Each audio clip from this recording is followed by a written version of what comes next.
So here's what you need to understand right from the start. When we talk about the Rocky Mountains in 1800, we're not talking about empty wilderness waiting to be discovered. We're talking about a landscape that had been inhabited, shaped, and understood for 10,000 years. 10,000 years. Think about that timeline for a second. While Europeans were still figuring out agriculture, people were already conducting vision quests on these peaks. The Shoshone had sacred sites at elevations that would give modern climbers altitude sickness. The Crow had built trading networks, AEC, and I mean sophisticated, multi-generational trading networks, ACC, that moved Pacific shells eastward and Great Lakes copper westward across thousands of miles. The Blackfeet weren't just hunting buffalo randomly. They were managing entire ecosystems through carefully regulated ceremonies that maintained animal populations better than any modern wildlife agency. This was a complex, functioning world. Remember that. Because everything that's about to happen, all the chaos, all the violence, all the mythology, stems from the collision between this world and something else entirely. Now, December 1807. John Colter is running through snow. He's naked. It's December in the Rockies. Think about how cold that is. His feet are leaving bloody prints across frozen earth because he's covering 60 miles on foot with hundreds of Blackfeet warriors chasing him. The man who would become one of the most famous mountain men in American history is literally running for his life, and his survival depended on everything he'd learned from the people whose land he was crossing.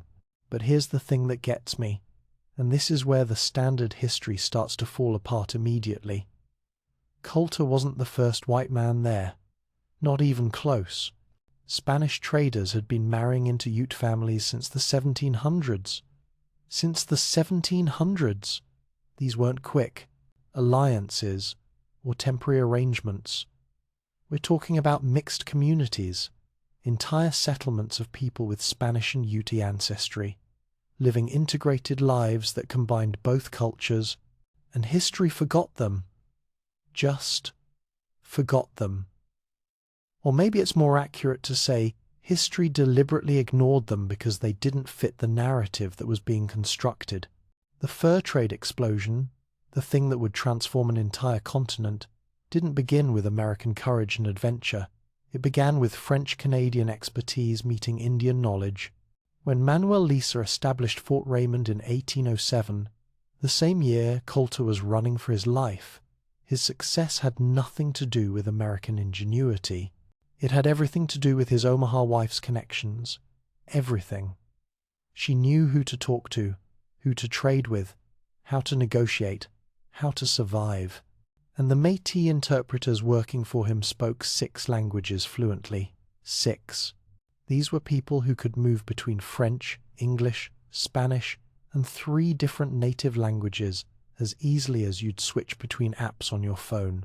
The Beaver Empire that was about to reshape world fashion, flood wealth into American cities, and ultimately destroy dozens of native nations. That empire started with native women teaching white men which pelts would actually survive the journey to Paris fashion houses, which ones had the right thickness, the right texture, the right quality. Without that knowledge, there is no fur trade. Full stop. And while all this was happening on the ground, while people were forming these complex relationships and building this new economy, John Jacob Astor was sitting in his Manhattan mansion, calculating. This man was doing math that would make modern investment bankers jealous. He was figuring out how to control both supply and demand, the furs coming out of the wilderness, and the markets buying them in Europe. He was building a monopoly before most people even understood what that word meant. See, this is what the mythology always misses. The mountain man's story gets told as if it's about individual courage, about lone men conquering nature. But it was never that. From the very beginning, this was about corporate power meeting indigenous knowledge. It was about control of resources and markets. It was about money on a scale that's hard to comprehend. And the people who made it work, They weren't the heroes of the story we tell ourselves. The people who made it work were native women with kinship networks that spanned 1,000 miles. Métis interpreters who could navigate 6 different cultural worlds. Spanish traders who'd been building relationships for generations. French Canadians who understood that survival meant cooperation, not conquest. John Colter running naked through the snow in 1807? That's the image we remember. But what we should remember is the complex world he was running through. A world that was about to be transformed, or more accurately, destroyed, by the forces that men like Colter represented, even if they didn't fully understand what they were part of. Because here's what was really happening. The Rocky Mountains in 1800 weren't being discovered. They were being invaded.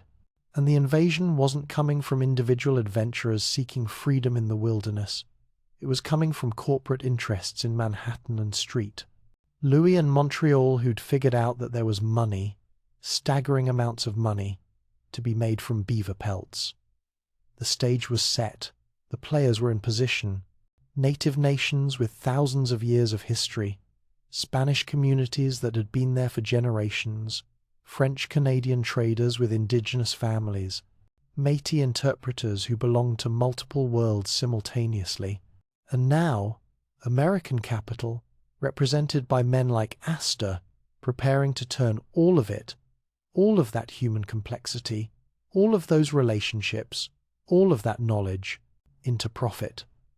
What came next would make Colter's desperate run look tame by comparison, because individual violence, terrifying as it is, has nothing on systematic destruction backed by corporate planning and government power.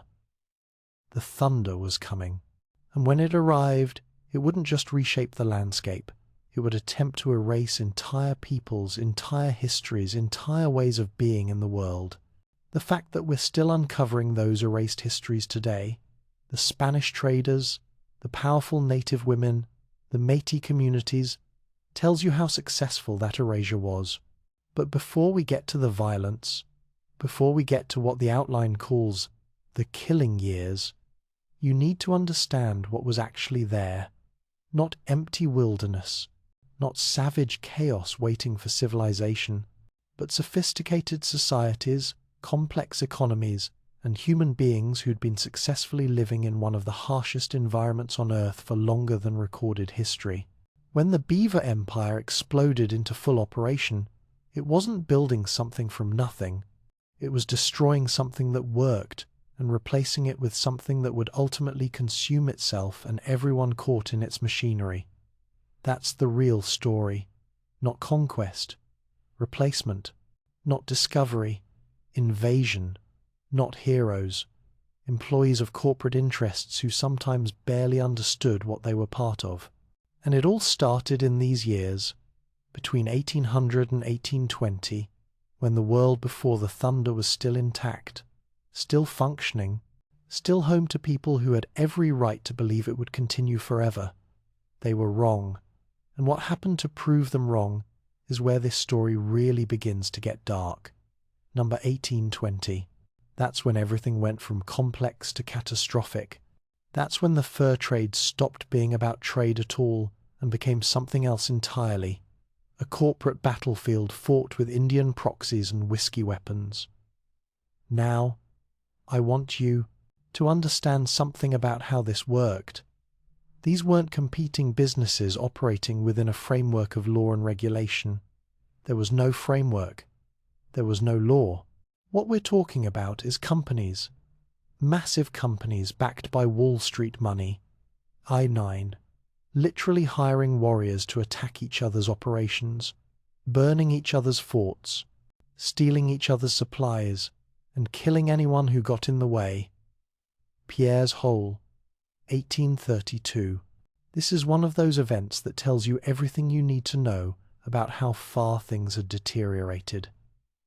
It started as a trade dispute, a disagreement over prices, over territory, over who had the right to trap where, standard business competition stuff, right?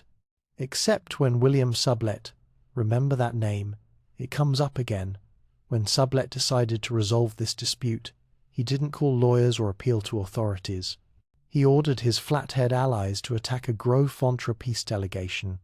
A peace delegation.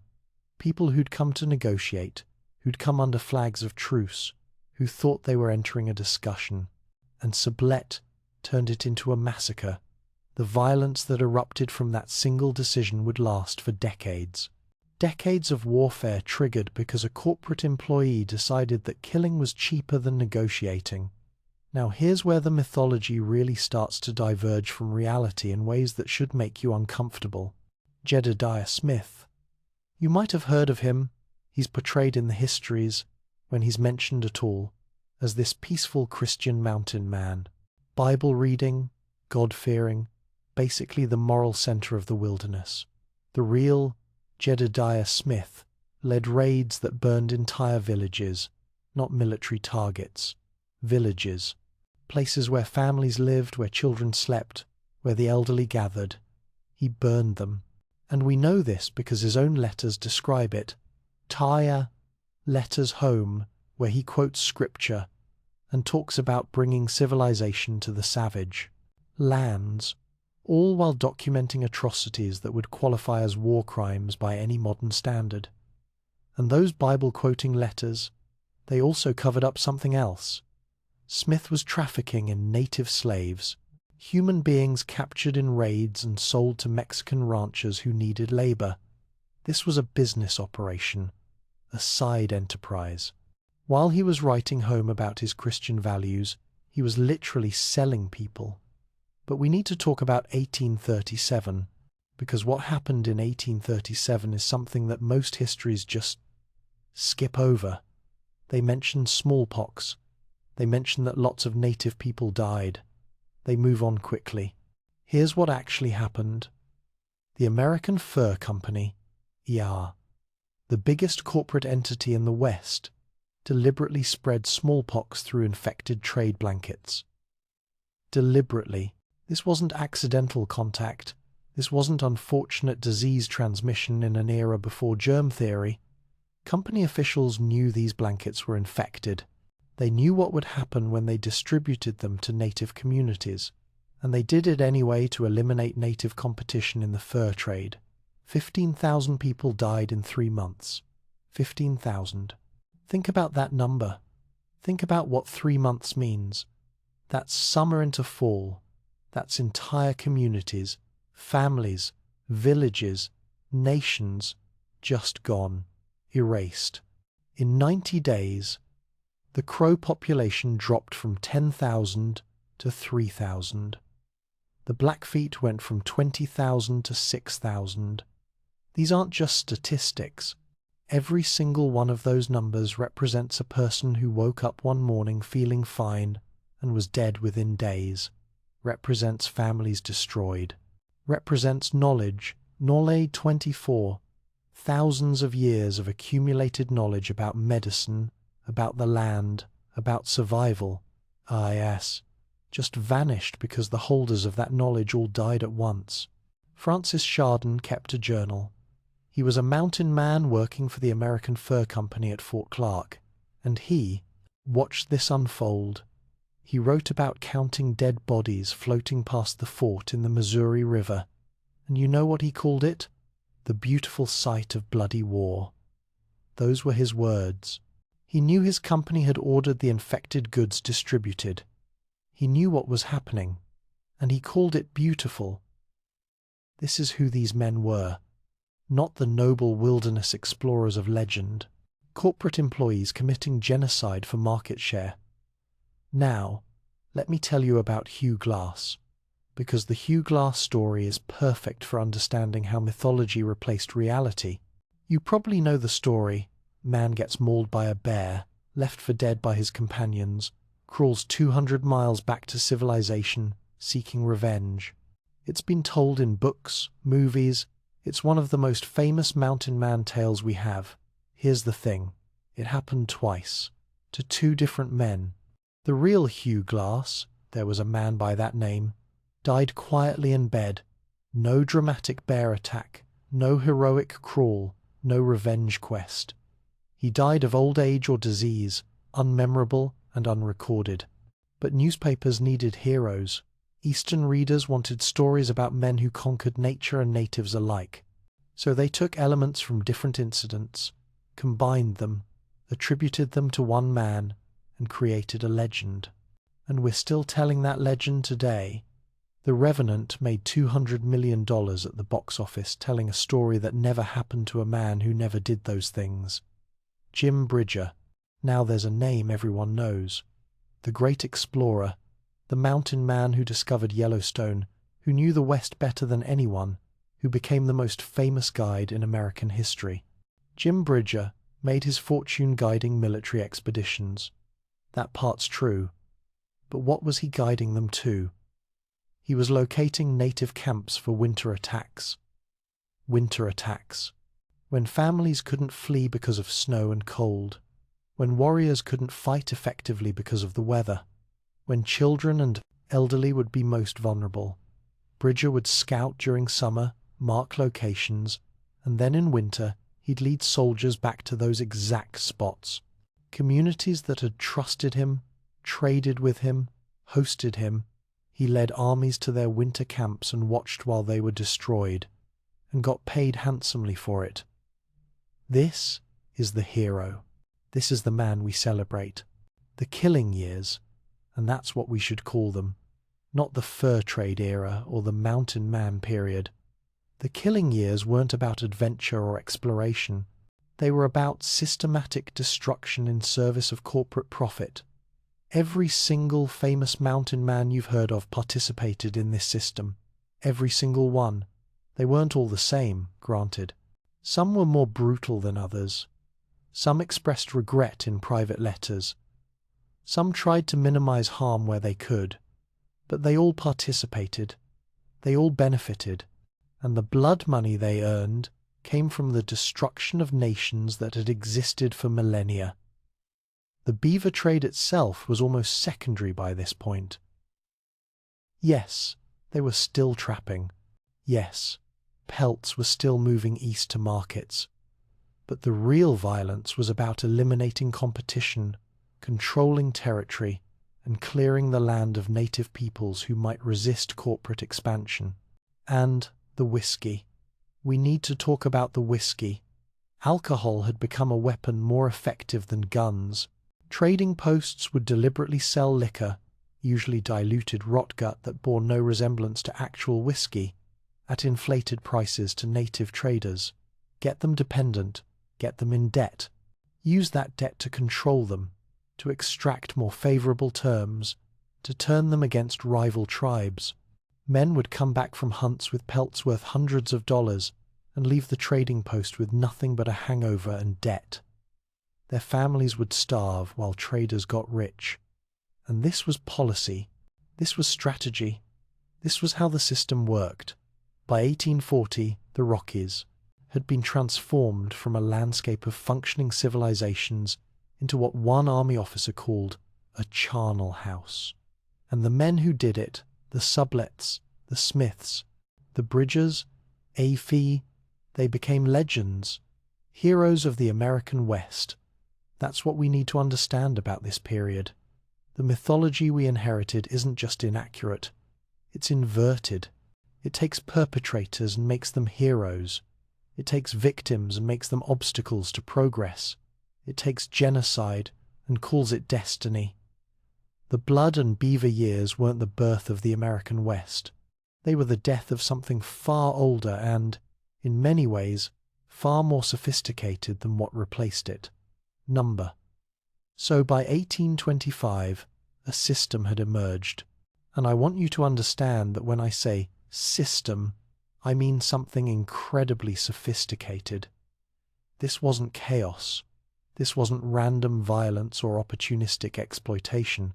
This was an organized, calculated empire with rules and hierarchies and economic structures that would impress modern business schools. The rendezvous system. That's what they called it. Every summer, trappers and traders would gather at predetermined locations. And these weren't small gatherings. We're talking about thousands of people converging for weeks of trading, drinking, gambling, and conducting the business that would determine the next year's operations. But here's what the histories don't tell you. Beaver pelts served as currency. Not dollars, not gold. Pelts. You could buy anything with pelts. Supplies, horses, weapons, alcohol, even people. An entire parallel economy operating outside any government control or regulation, where a man's wealth was measured in how many beaver skins he could produce. And who was producing those skins? This is the critical part. Native women's labor sustained the entire operation. They weren't just supplementary. They weren't just helpful. They were essential.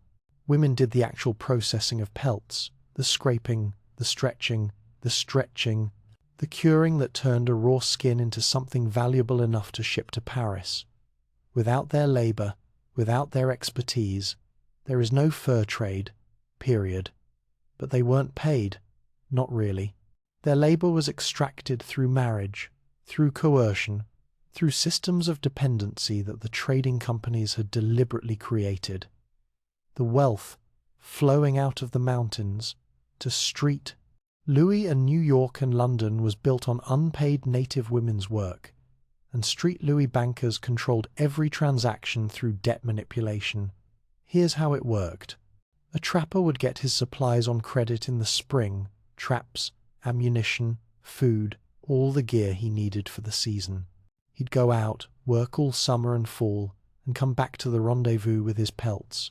But the prices for pelts were set by the companies, and the prices for supplies were set by the companies. And somehow, miraculously, the math always worked out so that the trapper stayed in debt, year after year. The harder you worked, the more you trapped, the deeper in debt you got. It was a system designed to extract maximum labor while maintaining permanent dependency. Sound familiar? It should.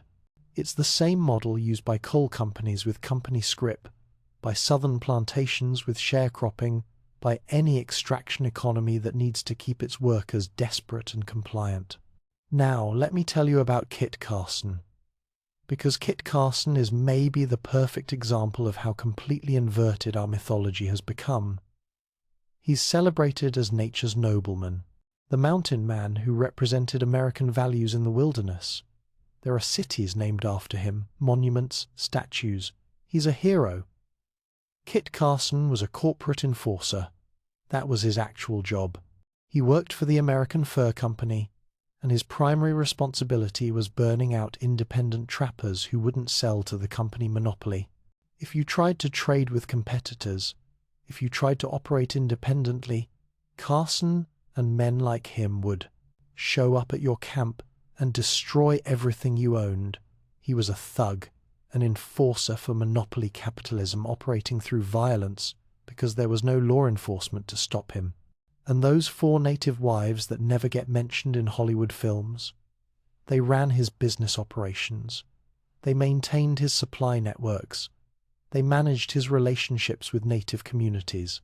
They did the actual work while Carson collected government contracts for Indian removal, which is what we politely called genocide when we wanted to pretend we weren't committing genocide. But the rendezvous created something else too. Something that threatened the entire narrative America was trying to build about itself. Sophisticated, mixed communities emerged, places where cultures blended in ways that created something entirely new. At Bent's Fort, for instance, one of the most successful trading posts in the entire West, Cheyenne law governed white behavior. Not American law, Cheyenne law. If you were white and you violated Cheyenne customs or rules, you answered to Cheyenne justice. The trading post existed on Cheyenne land under Cheyenne authority, and everyone understood that. Catholic priests performed ceremonies that incorporated native spirits. Children grew up speaking English, Spanish, French, and multiple Indian languages as naturally as breathing, and by speaking, I don't mean they knew a few words. I mean they were fully fluent in 5 or 6 languages before they hit puberty. They could move between cultural contexts the way you move between rooms in your house. These multicultural centers should have been celebrated as achievements, as proof that different peoples could live together, build together, create new cultures that combined the best of multiple traditions. But they threatened everything. They threatened the narrative of white supremacy that was becoming central to American identity. They threatened the idea that races couldn't mix. They threatened the justification for removal policies and reservation systems. So their histories were systematically destroyed. Documents were burned. Mixed-blood children were forcibly separated from their families. Communities were scattered, and within a generation or two, most Americans had no idea these places had ever existed. Jim Beckwourth, born into slavery, escaped west, became a Crow war chief, an actual chief, not honorary, not symbolic, built a trading empire that rivaled any white operation. He was as successful as any mountain man, more successful than most. Smart, capable, wealthy by the standards of the time. His success story contradicted everything America wanted to believe about racial hierarchies. If a black man could rise to leadership, could build wealth, could command respect from native nations and white traders alike, then what did that say about slavery? What did that say about segregation? What did that say about all the laws and customs and beliefs that said certain people were naturally inferior? So, his story got buried. When it was told at all, it was diminished or distorted, made into an exception, an anomaly, anything but evidence that the racial theories justifying American expansion were lies. The Mexican mountain men operating out of Taos controlled more territory than American operations until 1846. More territory. They had better relationships with native communities, more efficient supply lines, deeper knowledge of the land. They were better at it, and they vanished from English language histories. Just gone. If you read American accounts of the Mountain Man era, you'd think Mexicans didn't exist in the Rockies, but they were there. They were successful. They were the majority in many areas, but they didn't fit the story of American conquest, so they got deleted. Russian-American company trappers from Alaska penetrated as far south as San Francisco Bay. They established settlements. They traded with California, missions. They mapped coastlines and rivers, and then America claimed those lands were empty when we took them from Mexico in 1846. Empty. Despite Russians having been there for decades, despite Mexicans having lived there for generations, despite native nations having existed there for thousands of years. Empty. This is the empire of lies. Not just lies about individual events or people, though there were plenty of those, but structural lies, foundational lies. Lies built into how we talk about the period, how we map it, how we name places, how we tell the story of westward expansion. The rendezvous system lasted about 15 years at its peak, 1825 to 1840 or so. In that time, it created a hybrid world that was genuinely new, economically sophisticated, culturally mixed, operating by rules that combined multiple traditions. It could have been the foundation for something different, a West that wasn't built on exclusion and extermination, but that would have required acknowledging native peoples as equals. It would have required respecting Mexican sovereignty. It would have required abandoning racial hierarchies. And America in the 1840s wasn't willing to do any of those things. So, the empire of lies replaced the messy reality, and we've been living with those lies ever since. Number. Here's something that should fundamentally change how you think about this entire period. Between 1820 and 1845, native and mixed-blood women controlled most of the successful trading posts in the Rockies, not helped run them, not supported them, controlled them. Let me introduce you to Pine Leaf. She was a Crow warrior woman, and when I say warrior, I don't mean she was tough or brave in some metaphorical sense. I mean she led raids, she went to war, and she was better at it than virtually any male chief in the region. Pine Leaf captured more horses than any male leader in Crow history up to that point. Horses were wealth. Horses were power. Horses meant mobility and warfare and trade, and she accumulated more of them than men who'd been raiding for decades. But that was only part of what she did. She simultaneously ran a trading network that supplied 3 different forts. She was moving goods across hundreds of miles, maintaining relationships with multiple native nations and white trading posts, managing logistics that would challenge modern supply chain experts. And she did it while also being a war leader. Her name appears in exactly 0 Hollywood films. She gets mentioned in a few academic texts if you dig deep enough. But for the most part, history forgot her, because she didn't fit any category that American mythology could process. Native woman should be a victim or a helper. Warrior should be male. Successful trader definitely should be white and male.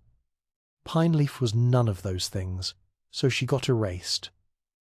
Marie Dorion, Iowa woman, she saved an entire expedition from starvation, and I mean literally saved, as in everyone would have died without her knowledge of what plants were edible, what roots could sustain them through winter, how to preserve meat, how to navigate terrain that defeated the white trappers who were supposedly the experts. And then, after saving all those lives, she single-handedly established a trade route that generated millions of dollars over the next decade. Millions. She identified the path. She negotiated rites of passage with the nations whose land it crossed.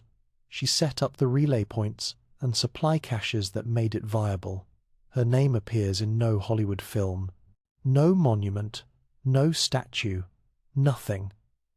Narcissa Whitman arrived in 1836 as the first white woman to cross the Rockies, and it was treated as this monumental achievement.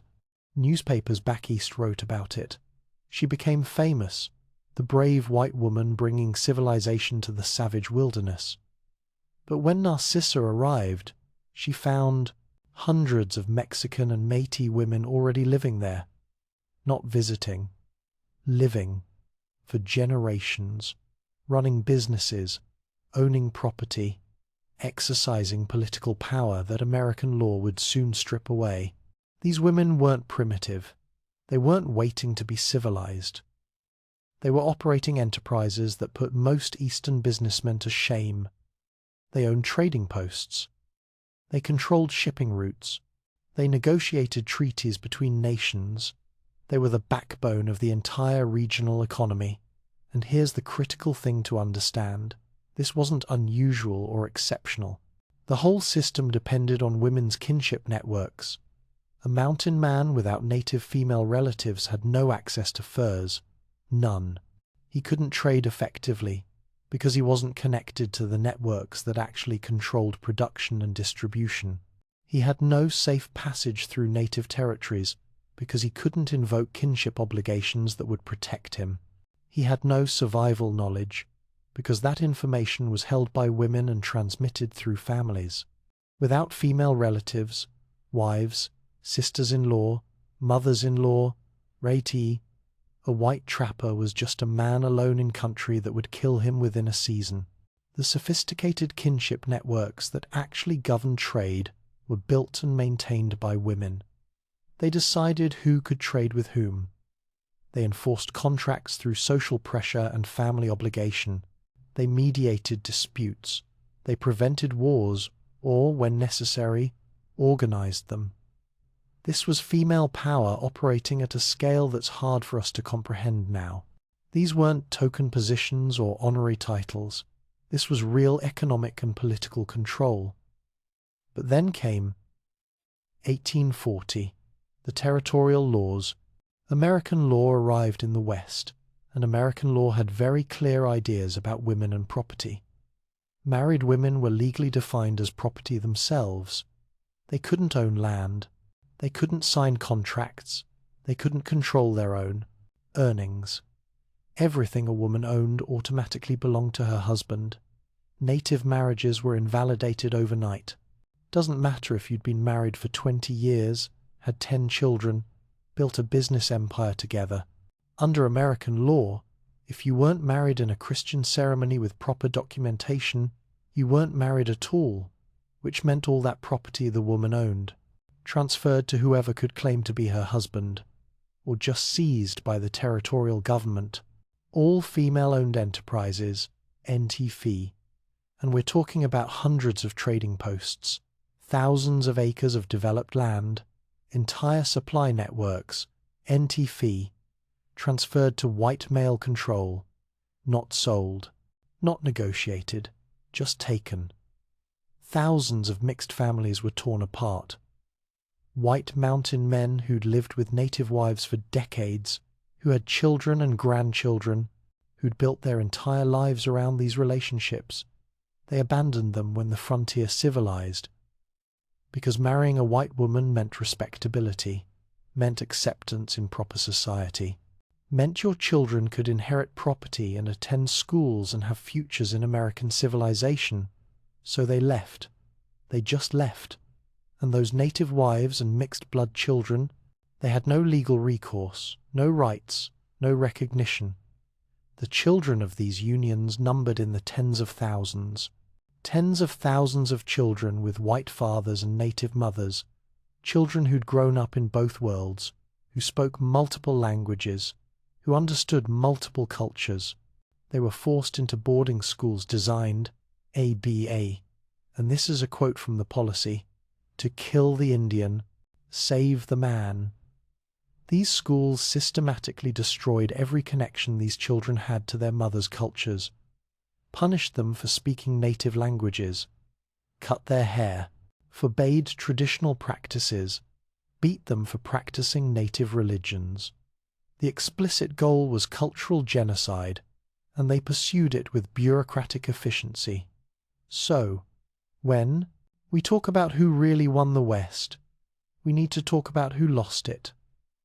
Native and mixed-blood women had built an economic system that worked, that generated wealth, that maintained peace more often than not, that allowed multiple cultures to coexist and even thrive, and American expansion destroyed it deliberately, not as a side effect, not as an unfortunate consequence, deliberately, because female economic power threatened patriarchy, because mixed communities threatened racial hierarchies, because successful native peoples contradicted the justification for removal and extermination. The erasure of these women began with the 1840 territorial laws, but it continued through every history written afterward, every film made, every textbook printed, every monument erected. The story of the West became a story about white men, with white women as civilizing influences and native women as tragic footnotes. But that's not what happened. What happened is that women built something remarkable, and men destroyed it to maintain systems of control that benefited them at everyone else's expense. Pine leaf leading raids and running trading networks. Marie Dorion saving expeditions and establishing routes. Hundreds of women whose names we don't even know, operating the businesses that made the fur trade possible. They won the West, and then it was stolen from them by laws and violence and systematic erasure from history. That's the real story. Not pioneers and adventure, theft and forgetting. 1840. The beaver market collapsed. Now, you'll read in most histories that this was about fashion changing. Silk hats became popular, beaver hats went out of style, and the whole industry just naturally declined. Market forces. Nothing anyone could do about it. That's a lie. Silk hats were always available. They existed alongside beaver hats throughout the entire fur trade era. Rich people wore both. Fashion didn't suddenly change in 1840. What changed was that Wall Street investors deliberately crashed fur prices. Why would they do that? Because they wanted to bankrupt independent operators and force territorial expansion. See, by 1840, the big companies, FUI, the American Fur Company, and its rivals, PZDD, they didn't just want control of the fur trade, They wanted the land itself. They'd figured out that the real wealth wasn't in pelts, it was in territory. And there were all these independent trappers out there, men who'd been working the mountains for 20 years, who had their own relationships with native communities, who weren't dependent on the corporate system. They were obstacles. So the companies flooded the market with pelts, drove prices below sustainable levels, and waited for the independents to go bankrupt. It worked. Within 2 years, most independent operations were destroyed. Men who'd spent decades building their livelihoods watched everything collapse. And the companies? They bought up the wreckage for pennies on the dollar. But here's the really cynical part. As beaver profits vanished, the same companies seamlessly transitioned to buffalo robes, same native labor, same trading posts, same supply networks. But instead of paying what they'd paid for beaver pelts, they paid starvation wages for buffalo robes. Why could they do this? Because by 1840, they'd created systems of dependency. Native communities that had restructured their entire economies around the fur trade couldn't just go back to how things were. They needed manufactured goods, AUS, metal tools, weapons, cloth. They needed access to markets, and the companies controlled all of it. So, when the companies said, "We're buying buffalo robes now instead of beaver pelts, and we're paying 1/10 the price," what choice did people have? They could starve, or they could accept the new terms. This is capitalism, at its most brutal, using market manipulation to destroy competition and create captive labor forces. Now we need to talk about 1846. The invasion of Mexico. We call it manifest destiny. Like it was some kind of natural, inevitable expansion. Like it was destiny that America would stretch from coast to coast. It was a corporate land grab. That's all it was. Former fur trade investors, O19DT, the same men who'd been running the beaver trade, O19D, they knew exactly where gold deposits lay. They had trappers' reports going back decades describing mineral wealth in California, Nevada, Arizona, New Mexico. They knew what was there. The Mexican government wouldn't give them access. So they orchestrated a war. I'm not exaggerating. Private interests with connections to government officials deliberately provoked a conflict that let America seize half of Mexico's territory. And then, miraculously, 3 years later, gold rush in California. You think that's a coincidence? They knew. They'd always known. 1849, California gold fever. Everything changed overnight. Mountain men went from heroes to obstacles.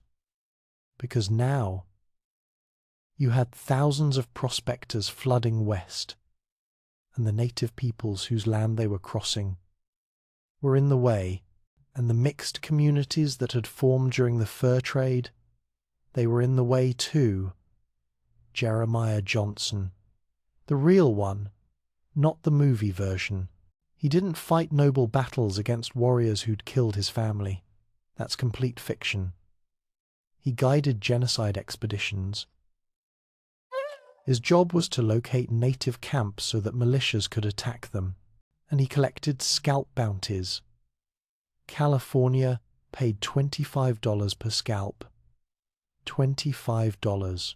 You could make a living hunting human beings and collecting payment from the state government for proof that you'd killed them, and Johnson was good at it.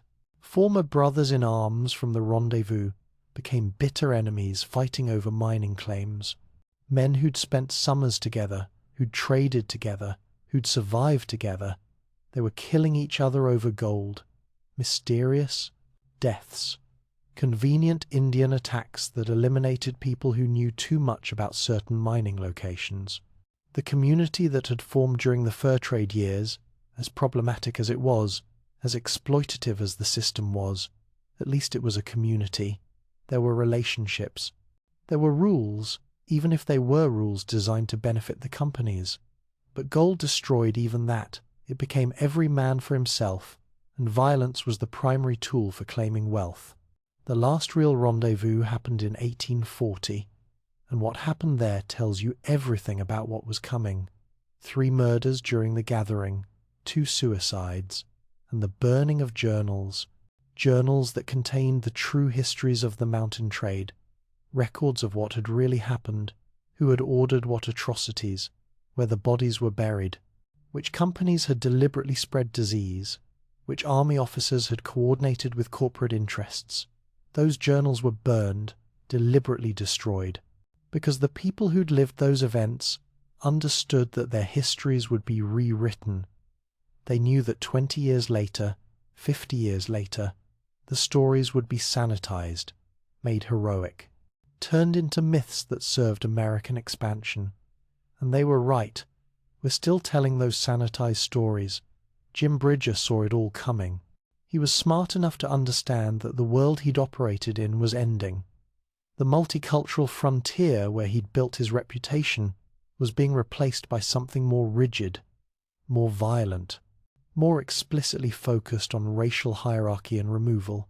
So he sold maps to the military, maps showing secret native refuges, sacred sites, winter camps, locations that he'd learned about through decades of living and trading with native peoples, information that had been shared with him in trust, in friendship. As part of the complex relationships that made the fur trade possible, he sold it. He gave the military everything they needed to systematically destroy Plains Indian resistance over the next 40 years.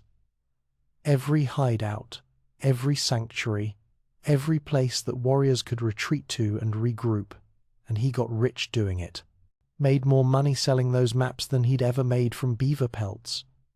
This is what the collapse of nations looked like, not some inevitable march of progress, not the natural replacement of primitive peoples with advanced civilization, but deliberate destruction coordinated between corporate interests and government power, with mountain men, the people who knew the land and its peoples best, serving as guides for genocide.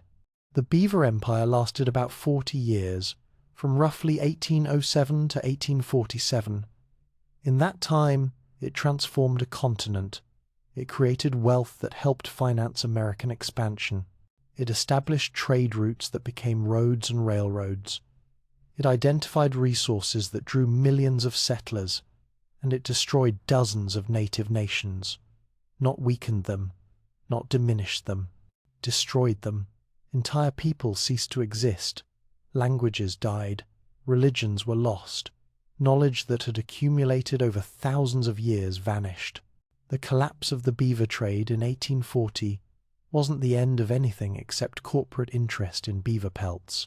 The destruction of native nations continued for another 50 years, with mountain men serving as scouts and guides for military campaigns that finished what the fur trade had started.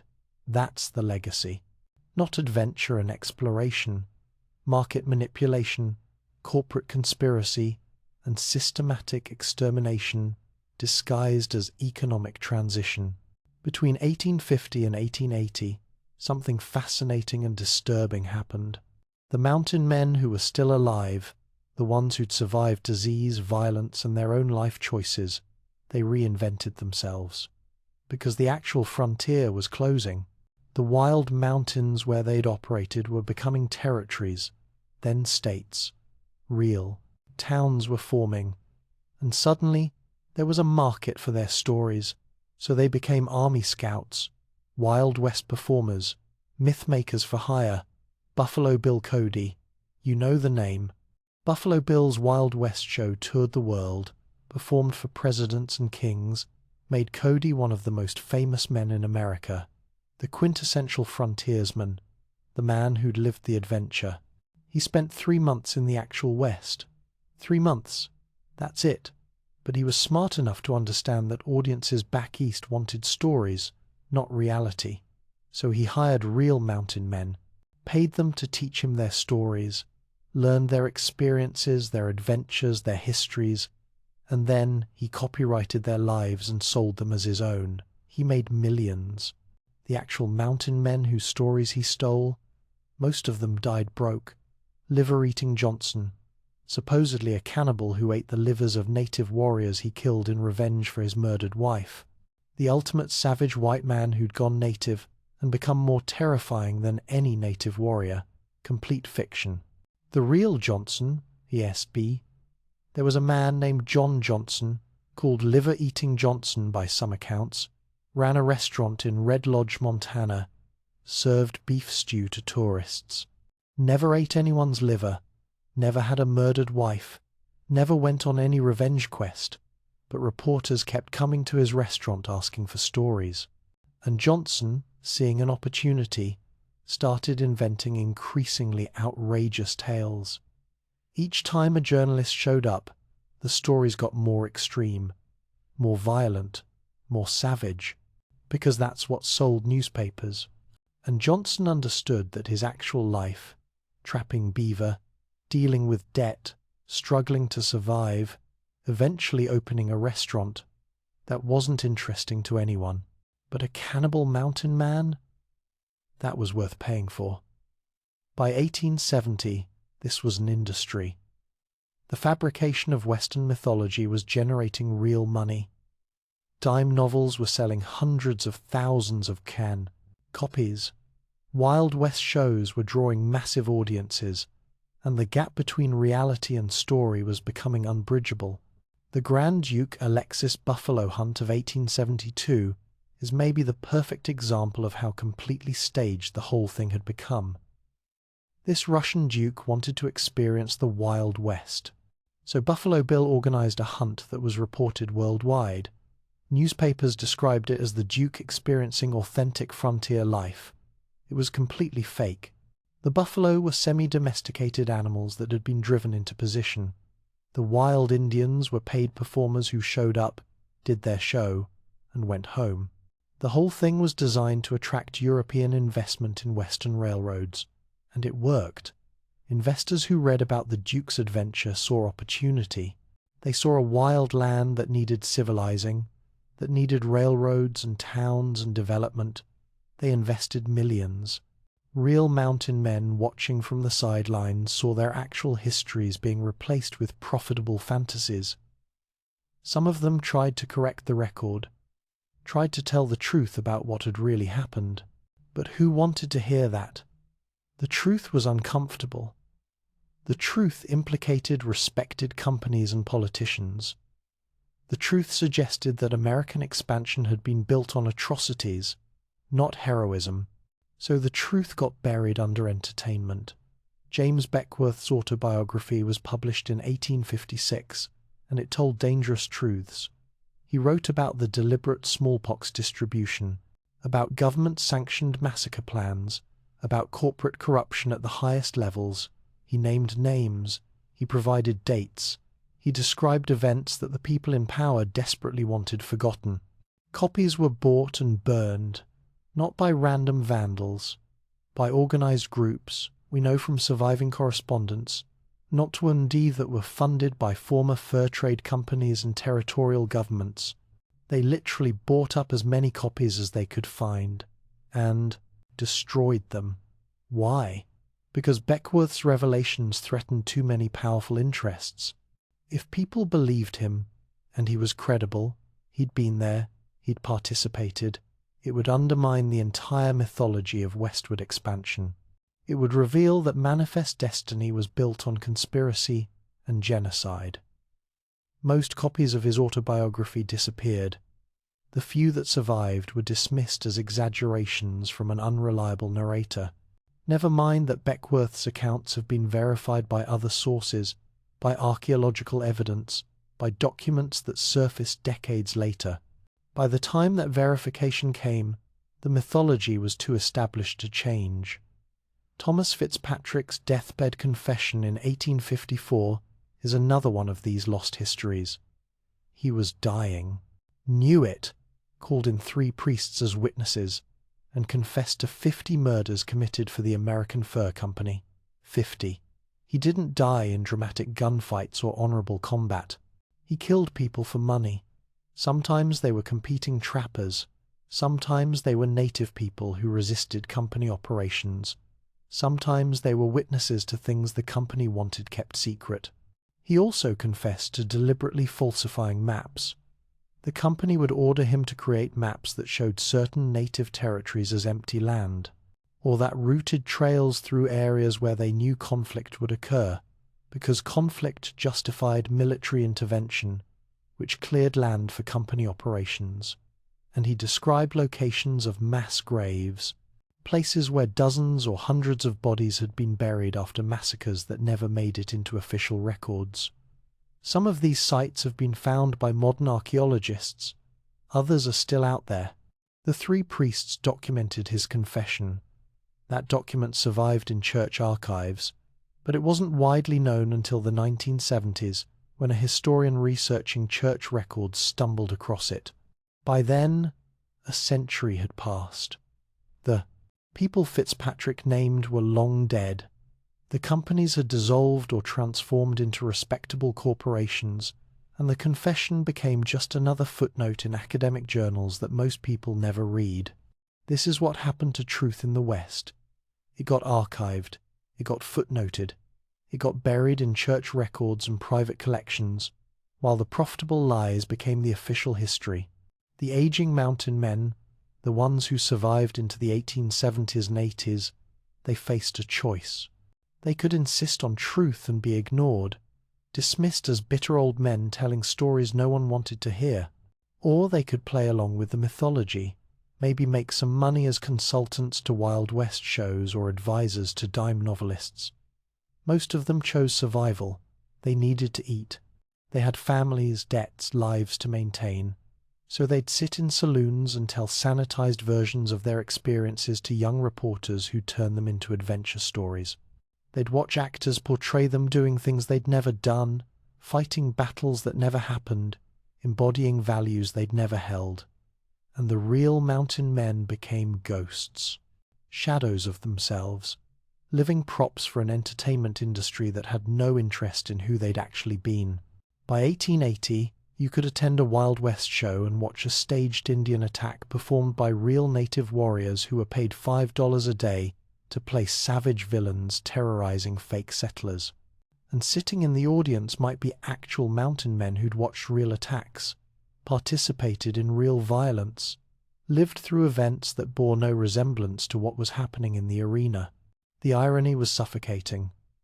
Warriors whose nations had been destroyed performing their own destruction for entertainment. Mountain men whose actual violence had helped enable genocide, watching sanitized versions of that genocide presented as heroism. But this is what empire does. It doesn't just conquer territory. It conquers history. It replaces what happened with what should have happened according to the empire's mythology, and it recruits the conquered and the conquerors to participate in their own erasure. The gold rush that started in California in 1849 spread throughout the West over the next 30 years. Every new strike brought another wave of prospectors, another round of conflict, another erasure of native peoples who happened to be living on or near valuable minerals. And every time, mountain men served as guides. They knew the terrain.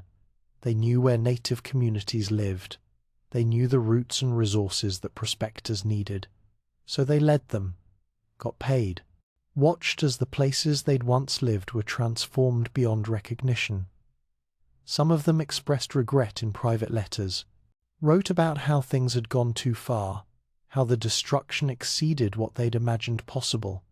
But in public, they played their roles, told their sanitized stories, accepted payment for consulting on books and shows that turned their lives into entertainment, because what choice did they have? The world they'd known was gone.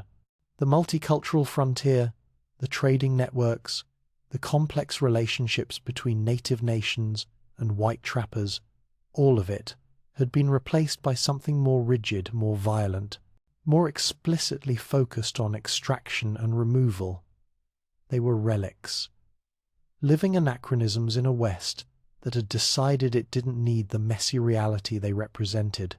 It needed heroes and villains, civilization and savagery, progress and destiny. It needed simple stories that justified what had been done and what was still being done to native peoples. So the mountain men became ghosts haunting their own legends, present but erased, alive but dead to history. Their real experiences, their actual choices, their genuine complicity in systems of violence and exploitation, all of it got buried under layers of mythology that served everyone's interests except truth's. And the gold that drew millions west, much of it came from land that mountain men had mapped. From deposits they'd reported decades earlier, from territories they'd helped clear of native populations who might have resisted mining operations. The fur trade and the gold rush weren't separate eras. They were phases of the same process. Extract resources using native labor and knowledge, clear native peoples from valuable land, replace complex functioning societies with extraction economies controlled by distant capital. Mountain men were there for all of it, first as corporate employees extracting furs, then as military scouts eliminating resistance, finally as entertainers selling myths about their own significance. The Ghosts and Gold years weren't about nostalgia or entertainment. They were about completing the erasure that the killing years had started. You don't just destroy peoples and nations. You destroy their histories. You replace what actually happened with stories that justify what you did. And you recruit everyone, perpetrators, victims, witnesses, into performing those stories until no one can remember what was real anymore. That's what happened between 1850 and 1880. The West that had existed was replaced by the West that America needed to believe in, and the mountain men, living and dying, helped make that replacement possible. 1847. Congress needed heroes. America had just invaded Mexico, seized half its territory, and needed to justify this to voters and the world. So they recruited dime novel writers, gave them military records, expedition reports, and basically said, make these corporate employees and military contractors sound like freedom-loving patriots. And they did. By 1850, you couldn't walk into a general store anywhere in America without finding stacks of mountain man adventure stories. These weren't carefully researched histories. They were fiction sold as fact, designed explicitly to transform conquest into destiny, theft into discovery, genocide into progress. By 1890, just 40 years later, over 3,000 fictional mountain man stories had been published. 3,000. Each one moving further from reality while building a mythology that served very specific interests. Railroad barons needed that mythology. They were selling land, often land they didn't legally own, to settlers back east. But who wants to move to a place inhabited by functioning civilizations? Much better if the land is empty wilderness, being heroically tamed by rugged individuals. So they funded writers to create those stories. Mining corporations needed it too. They were extracting wealth from territories where native peoples still lived, still resisted. But if mountain men were heroes conquering savage lands, then the military campaigns clearing those lands for corporate operations were justified. So mining companies bought advertising space in magazines that published mountain man fiction. Land speculators desperately needed romantic narratives to cover their exploitation. They were selling deeds to property stolen through fraudulent treaties and violent removal, but wrap it in stories about brave pioneers building civilization, and suddenly theft becomes the American dream. This wasn't accidental. This wasn't just how stories naturally evolved. This was deliberate, funded, organized myth-making in service of profit. Hollywood's 1972 Jeremiah Johnson is a perfect case study. The film portrays Johnson as a peaceful man seeking solitude who's forced into violence when Crow warriors kill his native wife and son. He then wages a one-man revenge war against the Crow Nation. Every single major element of that story is reversed from reality. The real Johnson guided military campaigns against the Crow. He didn't fight them for revenge. He fought them for money, as a military contractor. He didn't have a Crow wife who was murdered. He had multiple native wives he abandoned when it became profitable to do so. The whole emotional core of the film, the tragedy that supposedly motivates everything, never happened. But the film worked because it gave audiences what they wanted. A white hero justified in his violence, native peoples as savage aggressors, and a romantic wilderness where a man could test himself. The fact that none of it was true didn't matter. It felt true to the mythology. The Revenant, in 2015, did the same thing with Hugh Glass. Turned him from a slave trader into a devoted father. Made his motivation love instead of greed. Portrayed him as a victim of corporate betrayal rather than a corporate employee serving corporate interests. The real story? Tenchels. That Glass worked for a company that committed genocide. That his conflicts were about money and power. That the whole system he participated in was built on exploitation. Problem: that story doesn't win Oscars. So they changed it. Made it personal. Made it heroic. Made it safe. And both films made hundreds of millions of dollars because the mythology sells, truth doesn't. Modern Mountain Man rendezvous are attended by thousands of people annually. They're called historical reenactments, but they're celebrating traditions that never existed. The leather fringe covering every surface didn't exist. Real mountain men wore whatever was practical and cheap. The coonskin caps, that was Daniel Boone's image, and it was invented by a playwright in the 1820s. The solo wilderness lifestyle? Complete fiction. Real mountain men operated in groups, depended on native communities, and rarely spent significant time alone. But people drive hundreds of miles to these events. They buy authentic period clothing that would have gotten you laughed out of any real fur trade camp. They practice skills that real mountain men would have found pointless. They perform a fantasy version of history that has almost no connection to what actually happened. And they're sincere about it. They genuinely believe they're honoring history.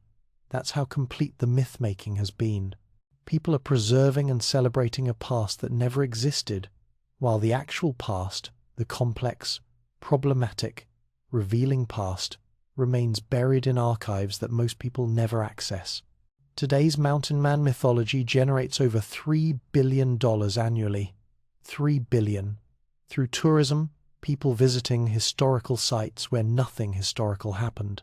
Through entertainment, films, shows, books that perpetuate the mythology. Through outdoor gear, companies using mountain man imagery to sell products. Through heritage industries, ancestry tourism, historical societies, preservation groups, maintaining monuments to men who don't deserve them. State tourism boards fund historical markers, describing events that never occurred. They build visitor centers with exhibits showing mountain men in clothing they never wore, using equipment they never had, living lifestyles they never led. Because tourists don't visit complexity. They visit simple stories with clear heroes. Universities receive grants to study these fictional events. PhD candidates write dissertations analyzing literary representations of mountain men without questioning whether those representations have any basis in reality. Academic careers are built on examining mythology as if it were history, and DNA evidence revealing that most modern Westerners descend from native and Mexican ancestors gets buried because it threatens profitable identities. White families who've built their sense of self on pioneer ancestry don't want genetic tests proving their great-great-grandmother was Crow or their great-great-grandfather was Mexican. That complicates the story they've been told about who they are. So that evidence gets minimized, gets called interesting but inconclusive, gets published in specialized journals, but doesn't make it into museum exhibits or school textbooks, because too much depends on maintaining the mythology. The greatest myth, the one that underlies everything else, is the independent white male conquering empty wilderness. That's the foundation. Everything else builds on it. But reality shows corporate employees operating in populated indigenous lands. Employees, not heroes. Corporate, not independent. Populated, not empty. Reality shows these employees dependent on native women's knowledge for survival, for success, for the very functioning of their operations. Not conquering, depending. Reality shows them destroying sustainable civilizations that had existed for thousands of years, not building something from nothing, destroying something that worked and replacing it with extraction economies that ultimately consumed themselves. Reality shows temporary profit at the expense of permanent loss. The beaver trade lasted 40 years at its peak. The cultures it destroyed had lasted 10,000 years. What's more sustainable? What's more successful? What actually represents human achievement worth celebrating? But we don't celebrate the 10,000-year civilizations. We celebrate the 40-year extraction economy. Because the extraction economy is what built America, and America needs to believe its founding was heroic, so the mythology gets manufactured, funded, perpetuated, and defended. It gets woven into national identity so thoroughly that questioning it feels like questioning America itself. And that's exactly the point. If we admit the mountain men were corporate employees committing genocide for profit, we have to admit that much of American expansion was built on genocide for profit. If we admit the West wasn't empty wilderness but functioning civilizations, we have to admit we stole it rather than settled it. If we admit mountain men depended on native knowledge and labor, we have to admit white supremacy was always a lie. Those admissions threaten too much. They threaten billions in tourism revenue. They threaten family identities. They threaten the stories we tell children about who we are as a nation. So, the mythology continues, gets reproduced in new forms for new generations, gets adapted to contemporary sensibilities while maintaining its core lies. The mountain man as independent hero, the West as empty wilderness. Native peoples as obstacles or victims, never as people with agency and civilization. Women as absent or peripheral, never as the economic and social forces that actually sustained everything. These are the myths we live with. The myths that generate billions while burying truth in archives and academic journals that most people never read. The manufacturing of mythology wasn't something that happened in the past. It's ongoing. Every new film, every tourism campaign, every historical reenactment manufactures it again. Every time someone visits a historical site and isn't told the full truth, the mythology gets reinforced.